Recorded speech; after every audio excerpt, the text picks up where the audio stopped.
And let me thank the SCLC, the Drum Major Institute, Martin Luther King III, and Dr. Charles Steele for inviting me to participate in this enormously important call to action. An issue I think that Dr. Steele correctly pointed out, we are not talking about enough. This is an issue of enormous consequence.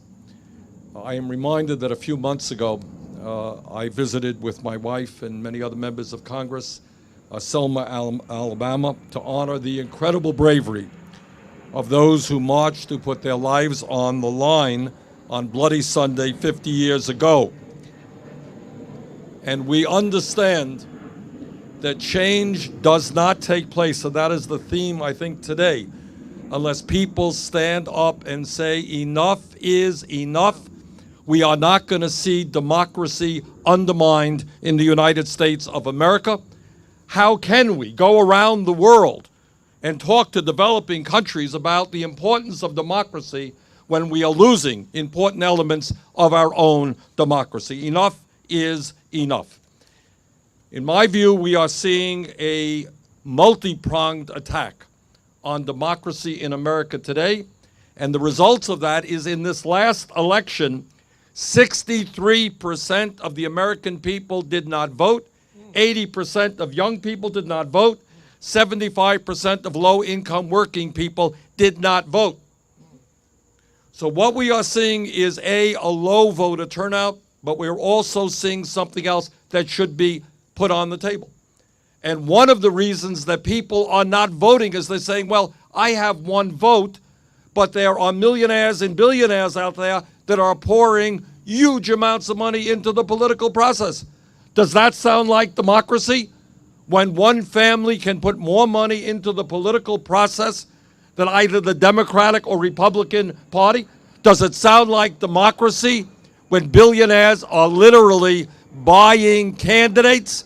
That doesn't sound like democracy to me. And obviously, what we are here today to focus on is that it has been 2 years since the Supreme Court gutted the Voting Rights Act, which has unleashed a torrent, as Martin Luther King III just told us, of state legislation, which is disenfranchising people all over the country. Now, I guess there are not many elected officials up here. I'm an elected official. I have run for office on many occasions. Sometimes I've won and sometimes I've lost. It has never occurred to me to run an election and figure out a way that I could suppress the vote.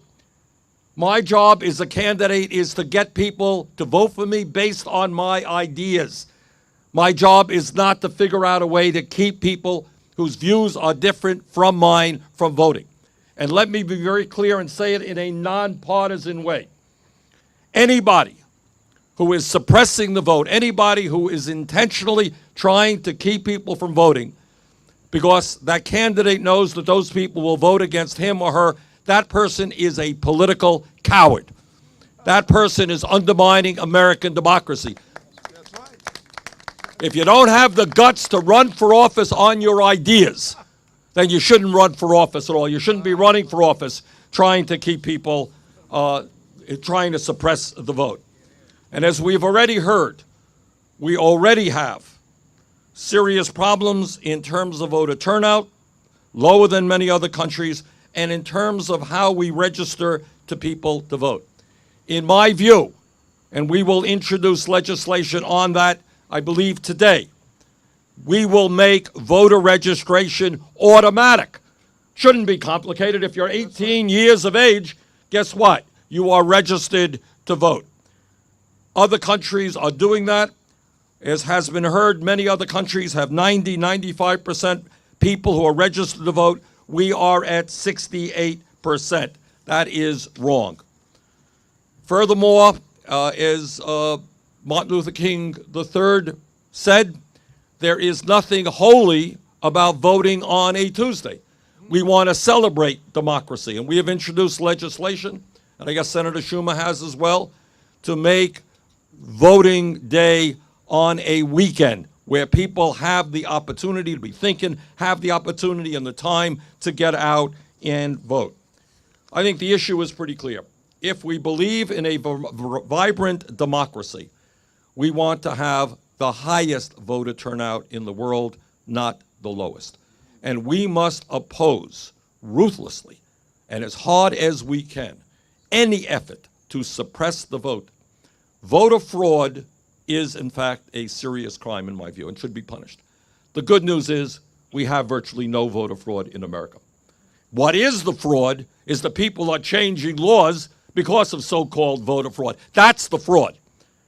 And our job is to say, sorry, if you don't like it, don't participate in the political process. But in America, everybody who is eligible to vote, if you're poor, if you are old, if you don't have a car, if you don't have a gun hunting license, everybody in America is entitled to vote. That's American democracy, and if you don't like it, move to a country that doesn't believe in democracy. Thank you very much.